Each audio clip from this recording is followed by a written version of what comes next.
vamos a iniciar la clase de un modo diferente a como se han iniciado algunas otras. Quiero que pongan atención a dos videos que se les va a mostrar. Hay algunos detalles importantes que espero que puedan ver con facilidad.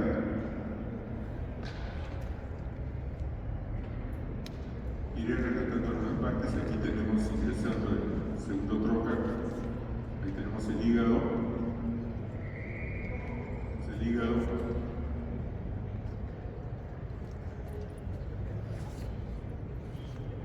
La vesícula biliar. Observen bien el color. Observen bien el color, entre comillas, la consistencia. Y observen esto de acá que es una adherencia. ¿De acuerdo? Miren la facilidad con la cual se sujeta la vesícula y luego a continuación se va a liberar las adherencias. En este caso por cauterización y un poco por arrancamiento, como decimos los cirujanos.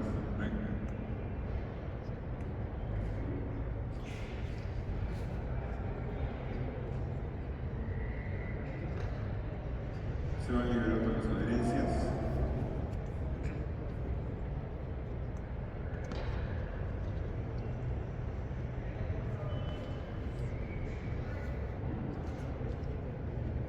Si se dan cuenta, casi no hay sangrado. Observen con detenimiento.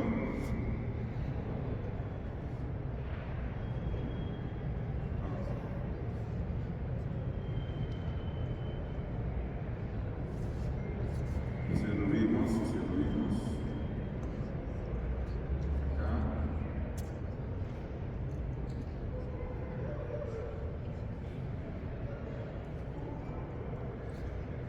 Aquí vemos el conducto colédoco. Es importante que se pueda identificar adecuadamente porque puede lesionarse la vía biliar principal. ¿Okay? Sigamos entonces. Vamos a ir avanzando un poco saltos para que puedan ver lo importante. Aquí se está liberando el ligamento colecisto duodenal. Más fácil de poner, vamos.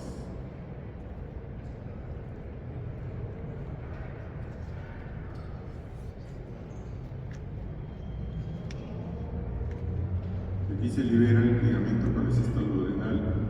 Observen. Quiero que reparen en este pequeño ganglio, que después les voy a mostrar una fotografía en otro caso. Pero quiero que reparen en este pequeño ganglio. ¿De acuerdo? Se va liberando. Aquí ya tenemos el conducto cístico.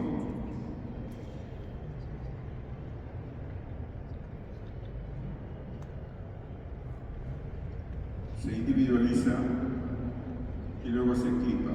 ¿De acuerdo? Se clipa y se secciona.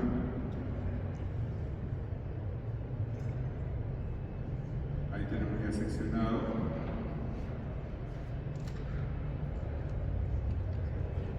Y se continúa con la disección. Lo importante de este video es que quiero que observen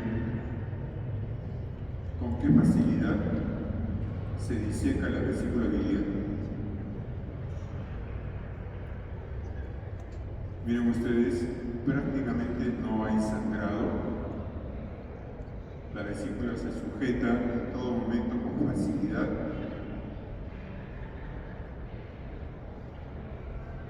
Ya casi está afuera. Miren, ya se desprendió por completo del lecho vesicular, el cual no presenta sangrado. ¿De acuerdo? Bien. Luego ya se procede a la extracción. Y comparemos con esta cirugía. Observen.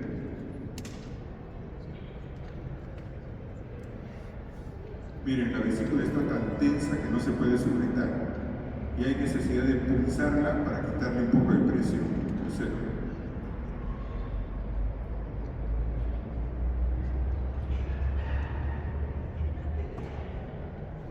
Es una vesícula tensa, edematosa, y hay necesidad de pulsar. Ahí se pulsa y se aspira muestra la bilis que está a presión. Y ahora observe la calidad de tejidos, edematosos,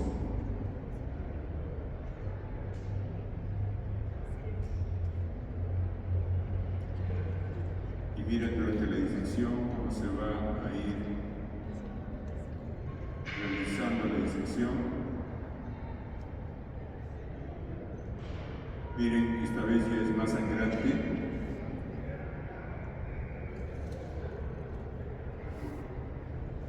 Miren.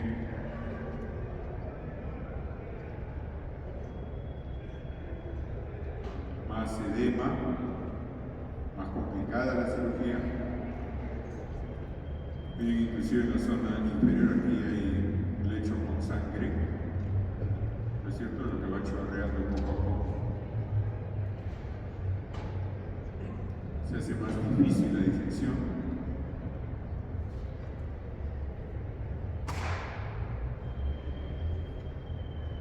Observen.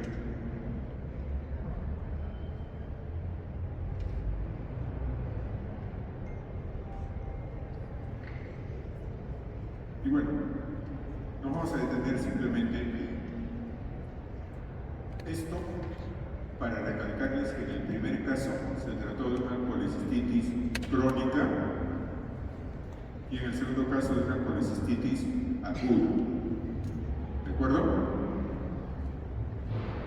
¿Cuál es la primera conclusión? Que si tenemos un paciente con colecistitis crónica o colelitiasis, tenemos que indicarle cirugía porque la operación va a ser más fácil y el postoperatorio va a ser más corto. En una vesícula aguda estamos viendo que la operación es mucho más complicada y el postoperatorio también se reserva más. Eso solo como enseñanza y ustedes lo están viendo. No vamos a entrar en el mayor detalle quirúrgico porque ese es de posgrado. Entonces, vamos a decirles qué cosa es una colecistitis aguda. Como les he mencionado hace un momento, es una de las complicaciones de la colelitiasis, desencadenada por la obstrucción persistente del conducto cístico. Aquí un poco de historia que no vamos a entrar en detalle, considerando que nos hemos demorado unos 4 minutos en empezar la clase y en ver los videos. ¿Sí? La vesícula biliar proviene biológicamente de la porción inferior del intestino anterior, se ubica entre los segmentos 4 y 5 del hígado, mide, recuerden porque luego vamos a ver una foto en donde esto no está propiamente así, mide de 8 a 10 centímetros de longitud por 3 a 4 centímetros de ancho. Para que tengamos una idea, es más o menos como un higo, ¿de acuerdo? Como un higo, el tamaño de un higo un poquito más grande, ¿sí? Está irrigada por la arteria cística, no hay vena cística, drena hacia la porta y está inervada por el nervio común. Hay variantes anatómicas en cuanto a la implantación del cístico, eso lo pueden leer, no vamos a perder el tiempo en esto. Simplemente es un detalle para los cirujanos que siempre debemos tener en consideración esto. Acá un detalle de cómo es la vesícula, los conductos biliares. Debemos considerar que más o menos se producen entre 500 a 1000 centímetros cúbicos de bilis al día y funcionan como un todo, ¿de acuerdo? En la mañana les decía como un tanque de agua con sus tubos de drenaje y es la mejor comparación que pueden hacer con sus pacientes. Y bueno, la composición de la bilis del flujo capilar. No vamos a entrar en esto. Y entonces les decía que la colecistitis aguda es la obstrucción persistente, porque si la obstrucción es de corta duración, estamos hablando de un cólico biliar, que según la literatura consultada puede ir hasta más o menos las 8 o 10 horas de evolución. Cuando sobrepasa este tiempo ya podemos ir pensando en que se trata de una colecistitis aguda, habitualmente litiásica.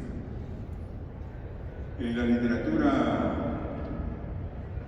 sajona, inglesa, vamos a identificar las llamadas 4 Fs para tener una fuerte sospecha de litiasis vesicular. En primer lugar, por orden de frecuencia, podría ser que sean mujeres que están entre los 40 y 50 años, más o menos gorditas y todavía en edad fértil. ¿De acuerdo? Entonces, si alguien en casa responde a estas características, habitualmente la mamá o una tía, no estaría de más decirle que sea una ecografía y de repente encontramos cálculos en la vesícula. De ser así, sería recomendable que se opere, porque ya hemos visto la diferencia entre una operación en frío y una operación en agudo, ¿no es cierto?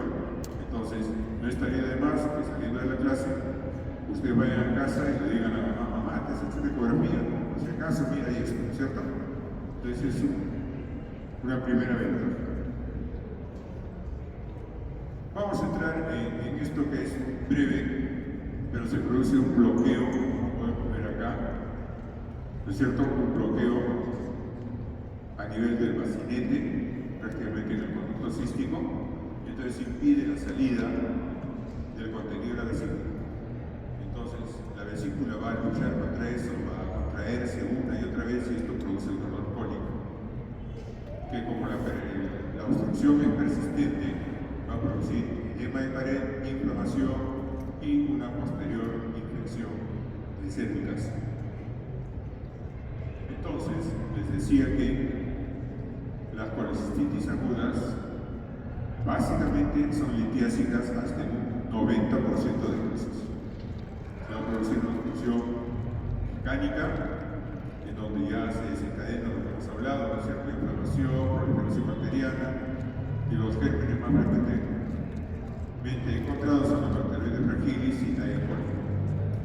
Las alitiásicas pueden llegar a un 10% de casos, habitualmente en pacientes sometidos a ayunos prolongados, pacientes en UCI, en unidades quemados, pacientes con condición parenteral total prolongada. Y también, en mucho menos porcentaje, tenemos las cistitis agudas enfisematosas. El causante es el Clostridium perfringens.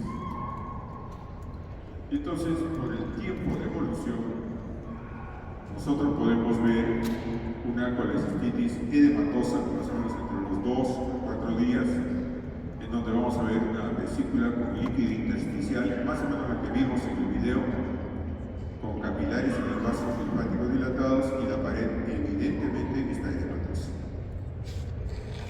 Cuando pasa más tiempo, de 4 a 6 días, ya se producen cambios más serios, con áreas de hemorragias y necrosis, y la vesícula presenta habitualmente esta característica que se está mostrando en la diapositiva.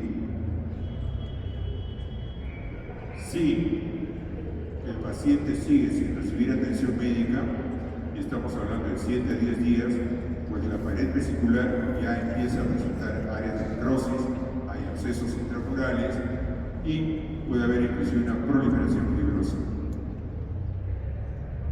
¿Se puede enfriar el cuadro? Sí, como con medicamentos antiinflamatorios, y pasa de una aguda a una crónica, después de varios episodios de colecistitis agudas repetidas. En esos casos se produce inclusive atrofia mucosa, puede haber una fibrosis mayor o menor de la pared vesicular y en algunos casos hay una irritación crónica de la pared por cálculos biliares. Hay algunos estudios que han asociado litiasis vesicular crónica con cáncer de vesícula, justamente por esta irritación e inflamación repetida y persistente de la pared vesicular.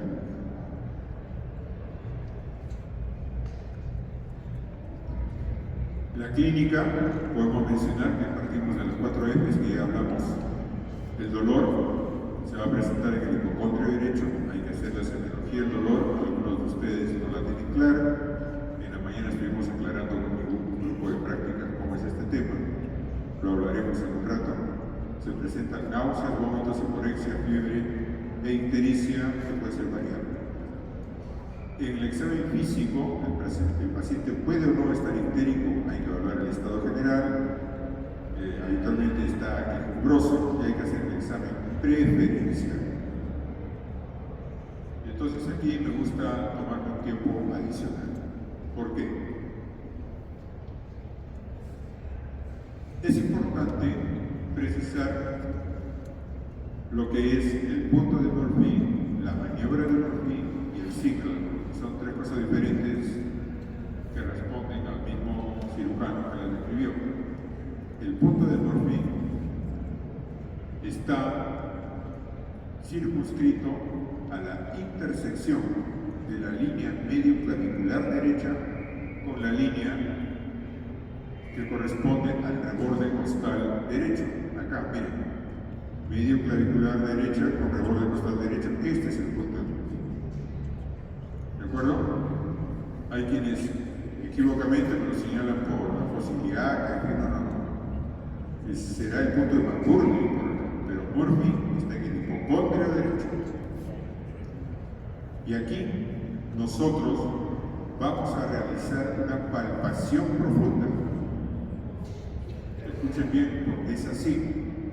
Hacemos una palpación profunda y le pedimos al paciente que inspire, que tome aire, todo lo que pueda. Cuando el paciente inspira, baja el diafragma, baja el hígado y baja la vesícula, y entonces se encuentra con la mano del explorador. Si la vesícula está inflamada, le va a doler. Y por tanto, el paciente suspende la inspiración. Esa suspensión de la inspiración es el signo de Murphy. ¿Ok? Entonces no es que aprieto y suelto, no hay que soltar. Hacen una palpación profunda y mantienen ahí la mano. Es la vesícula la que viene al encuentro de la mano del operador. No es el operador el que sigue y sigue presionando buscando la vesícula. Por otro lado, puede presentarse también el signo de Blumberg y hasta un 20% de casos una masa en el hipocondrio derecho. Aquí lo tenemos al doctor John Murphy, que describió el signo que lleva ese nombre. Dentro de los exámenes auxiliares podemos ver leucocitosis habitualmente mayor de 10.000 o 11.000. Cuando las cifras son muy altas, debemos pensar en que el cuadro está complicado. Pueden haber bilirrubinas altas, sobre todo por una compresión de la vesícula sobre la vía biliar. Vamos a ver luego. Las transaminasas pueden o no estar elevadas, al igual que la gamma-glutamina, transpeptidasa y la PCR está elevada. Es importante mencionar a todos ustedes estos criterios ecográficos de la colecistitis aguda. Ojo, colecistitis aguda y diásica. Y entonces, ¿qué vamos a ver? Son cuatro elementos que salen en la foto y hay uno que no sale en la foto. ¿De acuerdo? Entonces, veamos cuáles son. En primer lugar, aumento del tamaño de la vesícula. Miren ustedes, una vesícula aumentada de tamaño. Luego, aumento del grosor de la pared. Vemos acá esta imagen hiperepogénica en todo el borde de la pared. Es un aumento del grosor de la pared. Edema de pared. El edema de pared lo vamos a ver como una línea negra alrededor. Observen acá. A ver, sí se logra ver, ¿cierto? ¿Sí? Entonces este es un edema de la pared. Y presencia del cálculo con una sombra acústica posterior. Esos son los elementos que vamos a ver en la foto. Pero lo que no vamos a ver en la foto, pero sí se encuentra durante el examen, es el Murphy ecográfico. Entonces el ecografista usa el transductor, le dice al paciente que tome aire toma aire, siente el dolor y deja de tomar aire. Y entonces el ecografista informa como presencia de signos de Murphy ecográfico. Bien, ahí tenemos otra ecografía. Miren ustedes, esta es una foto personal, esa es mi mano izquierda. Les decía hace un momento que es más o menos del tamaño de un higo, ¿cierto? Por si acaso lo medí, son 19 centímetros por 8. 19 centímetros por 8. Y la paciente no se quería operar, porque la habían inundado de,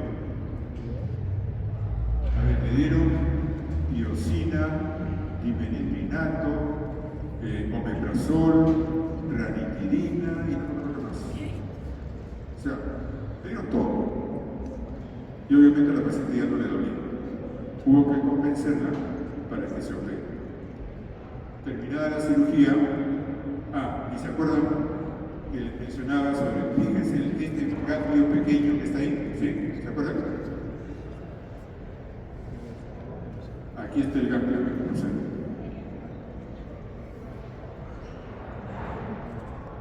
Y entonces abrimos la vesícula y esto fue lo que encontramos. Esa es mi mano derecha. ¿Ok? Entonces, fíjense el tamaño de los cálculos y fíjense lo caprichosa que puede ser la forma. O sea, era un cubo, era un dado. Como decía en mi grupo de prácticas, estaba tentado poniendo los numeritos ahí, ¿no es cierto? Y el otro era un cono. Haciendo una especie de reconstrucción fotográfica, disculpando el trazo tembloroso tal vez, estaba así. El cono orientado hacia el paciente, obstruyéndolo, y el cubo estaba hacia el fondo. Y la paciente no se quería mover. En la tomografía vamos a ver también aquí la vesícula biliar con cálculos, acá con cálculos, aquí la vesícula con cálculos, aquí la mide. La colangioresonancia también nos muestra la vesícula biliar, muestra los conductos intrahepáticos, extrahepáticos, colédoco hasta su desembocadura en el duodeno. ¿Sí? Y aquí hay una presencia de cálculos. Miren ustedes acá. La colangioresonancia nos muestra pues una vesícula que parece una granada, ¿no? Llena de piedritas, llena de manchitas. Bueno, esto no lo vamos a ver. El diagnóstico diferencial. Entonces viene un paciente con dolor en el hipocondrio derecho y el ejercicio diagnóstico que tienen que hacer todos ustedes es, y además una colecistitis aguda, ¿qué podrá ser? Podrá ser un cólico vesicular, podrá ser una colangitis, un absceso hepático, una pancreatitis, una úlcera péptica perforada, etcétera, etcétera, etcétera. ¿De acuerdo? Y entonces ustedes tendrán que ir recolectando o descartando datos de anamnesis o de examen físico para apoyar o descartar algunos de los diagnósticos empleados.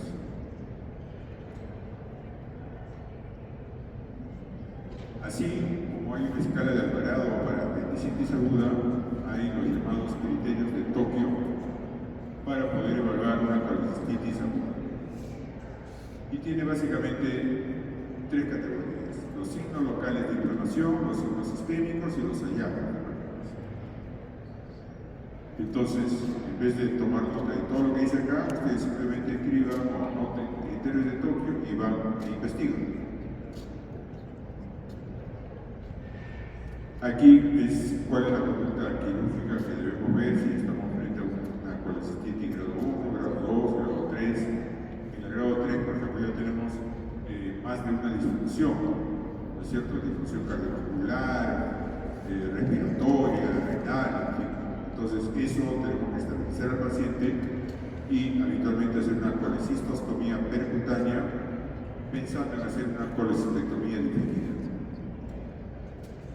Acá tenemos un esquema de cómo realizar una colecistostomía, es decir, un drenaje con un drenaje especial guiado por ecografía. ¿De acuerdo? El tratamiento antibiótico, considerando que los gérmenes más frecuentemente encontrados son E. coli, Klebsiella, Pseudomonas, Enterobacter, le vamos a dar la antibiótico-terapia correspondiente. Y para el grado 2 y 3 también vamos a ver que se producen infecciones por el anaerobios, por el estreptococo, enterococo, y también daremos una antibiótico-terapia empírica con piperacillinas, tazobactam, citrazol, lo que tenemos acá y que seguramente irá variando también en el tiempo. ¿Cuáles son las complicaciones? En el segundo video que les mostré, vieron ustedes que cuando pulsaron y retiraron la aguja, por así llamarlo, no salió propiamente bilis, ¿no es cierto? Salió un líquido ahí medio transparente, una cosa así. Es lo que se llama hidrocolecismo, que si pasa el tiempo y se coloniza por bacterias, entonces pasa a ser un biocolecisto o un empiema vesicular, en donde en el interior de la vesícula ya no hay bilis, solo hay pus. Y eso habitualmente puede llevar a un paciente a un shock septic. Por otro lado, también como una complicación tenemos la colecistitis enfisematosa, sobre todo por Clostridium. Miren ustedes acá, alrededor hay un gas. Esto no es edema, es gas. Nos está hablando de una colecistitis enfisematosa. Y también puede haber una perforación de la vesícula.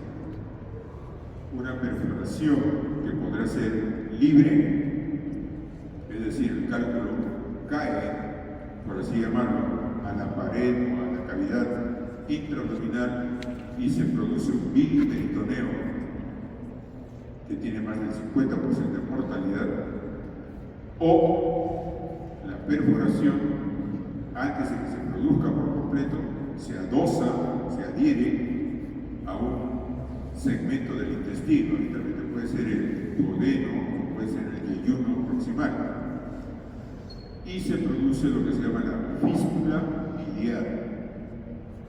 Fístula biliar que en el mediano plazo puede dar origen a un híleo biliar. Veremos más adelante. Aquí, como les digo, una peritonitis biliar más del 60% de mortalidad. Consideremos que la función principal de la bilis es digerir las grasas, ¿no es cierto? Sabemos que la bilis nos ayuda a digerir las grasas. Y dentro de la cavidad abdominal, nosotros tenemos una gran cantidad de grasa. El mesenterio es tejido graso, el mesocolo es tejido graso, el mesogastrio es tejido graso. El neso propiamente de la vesícula también es tejido graso. Y entonces, si se derrama bilis, se va a poner a digerir toda esa grasa, toda la grasa. Entonces, no es de extrañar que más del 60% de los pacientes fallezcan por esta circunstancia. Otra cosa que se puede producir es un absceso periovesicular. Y también una fístula biliar que, como les dije, comunica la vesícula con el segmento de intestino. Finalmente se produce la perforación, el cálculo pasa al intestino hasta que continúa su viaje y se enclava en la porción más estrecha del ilion terminal, que es la válvula ileocecal. Y el paciente presenta una obstrucción intestinal por cálculo biliar. Será importante que ustedes recuerden esto, sobre todo en aquellos pacientes mayores de 60 años que debutan con un cuadro de obstrucción intestinal en ausencia de cirugías previas, en donde prácticamente descartamos bridas, adherencias, ¿no es cierto? Entonces ese tipo de patología no puede ser. ¿Qué podrá ser? Está debutando con obstrucción intestinal. Pensemos que podría ser un ileo biliar. Acá unas imágenes de cómo ha ido modificándose la cirugía, ¿no es cierto? Desde tiempos de la Edad Media, luego la cirugía abierta, la cirugía laparoscópica, y actualmente ya podemos decir que en el Perú, no es propaganda, pero es necesario que lo sepan, en la Clínica Internacional en Lima ya hay este robot que es el Da Vinci. Entonces, se puede hacer cirugía, ojo, este de acá que estoy mostrando con el puntero, es el cirujano principal, y los ayudantes, que son los que se ven, a ver dónde está el puntero, aquí está, los ayudantes son los que van instalando los diferentes tipos de instrumental en los brazos del robot. Y entonces el cirujano aquí, como si fuera un videojuego, tiene sus controles, ¿no es cierto? Y va accionando los brazos del robot.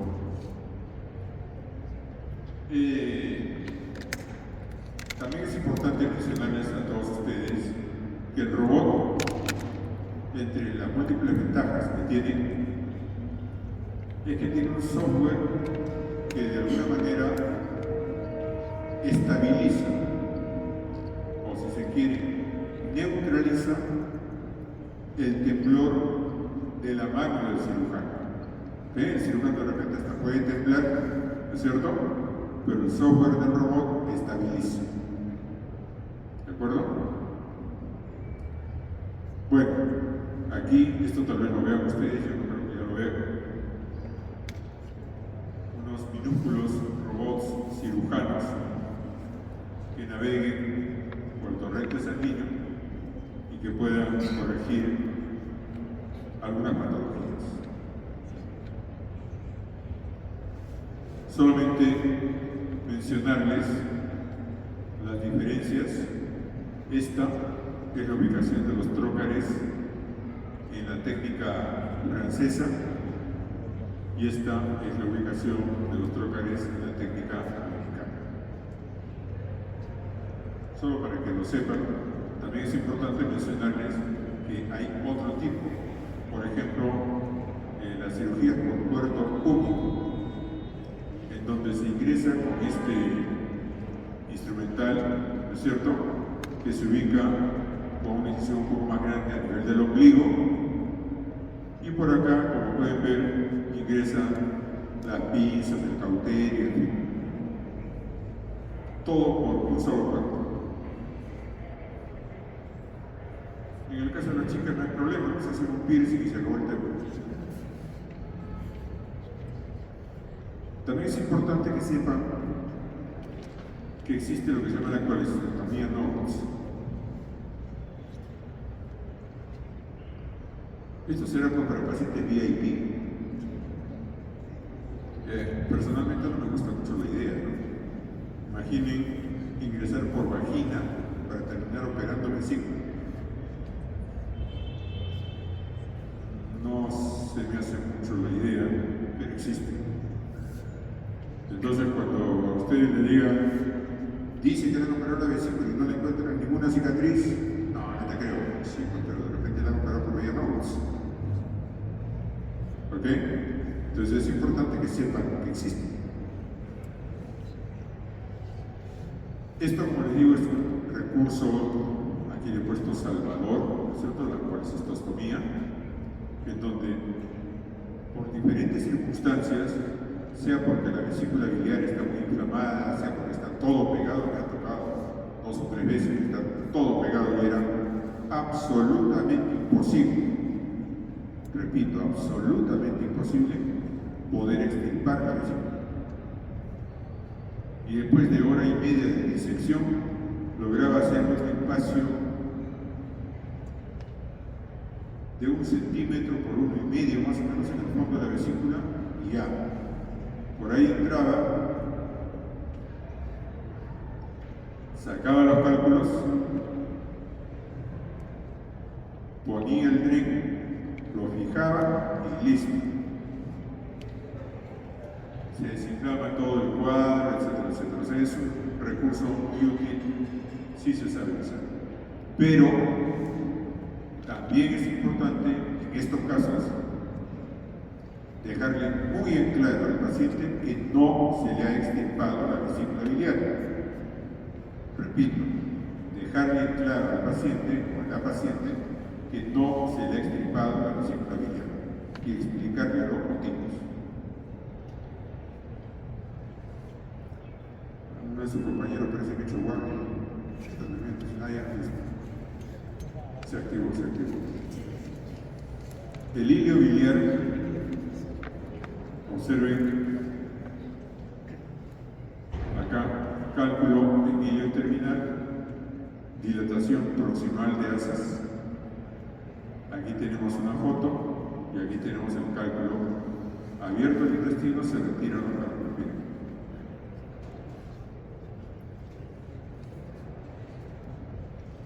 ¿Cuáles son las complicaciones de la cirugía? En primer lugar, decirle que estas complicaciones van a estar fuertemente relacionadas a la experiencia personal del cirujano. El cirujano joven tiende a ser muy osado, a veces imprudente, cree que lo puede operar todo. Pero a veces, en ese querer operar todo, lesiona la vía biliar. El cirujano con experiencia, ¿qué hace? Si voy a lesionar la vía biliar, un ratito, mejor pongo freno de mano y le hago una colecistostomía, cerrado el caso. Entonces es un tema de prudencia aquí. Otro aspecto importante es el flujo de pacientes. Obviamente, si opero poco, tendré poca experiencia. Si opero una gran cantidad de pacientes, tendré una mayor experiencia. Y finalmente, la calidad de los equipos. Sabemos nosotros que para la cirugía laparoscópica actualmente, mucho dependemos, en este caso, de las imágenes. ¿Qué pasaría si tenemos una pantalla que no nos da una imagen clara? Probablemente eso terminaría con ustedes medio aburriendo, ¿no es cierto? No le pondrían atención a la clase. Pero si se trata de una cirugía en donde no vemos las imágenes con claridad, podemos terminar cortando o cauterizando una estructura que no la estamos viendo bien y producimos una iatrogenia. Entonces, las complicaciones pueden ir desde una hemorragia, lesión de la vía biliar, una fístula biliar, un biliperitoneo. Hace poco me consultaba con un paciente que había sido operado y que estaba ahí, le habían hecho, el paciente estaba pulsando con una evolución tórpida, abdomen en tabla, y el paciente se sentía mal. Me dice, doctor, ¿qué puede ser?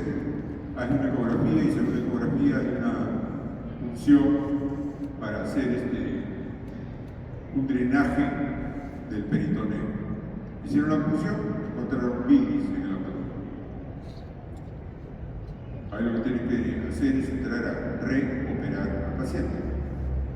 También se puede producir una lesión duodenal, sobre todo cuando hay mucha inflamación, ¿no es cierto? Está todo pegado, porque al despegar terminan lesionando el duodeno. Se puede salir de la cirugía dejando al paciente con una coledocolistiasis residual. Hasta un 15 a 20%, dependiendo de las series, hasta un 15 a 20% de pacientes que se operan de vesícula pueden estar con cálculos en la vía biliar y ni los tocamos, porque no nos damos por enterados. Aquí un paréntesis. por algún consenso determinado hace varios años ya, se ha establecido que 2 años es algo así como una línea de corte. Si el paciente regresa hasta 2 años después de su cirugía, presentando cálculos, estamos hablando de litiasis residual. Si el paciente viene pasados los 2 años, estamos hablando de coledocolitiasis recidivante. Son 2 términos diferentes. Residual hasta los 2 años. Recidivante mayor a los 2 años.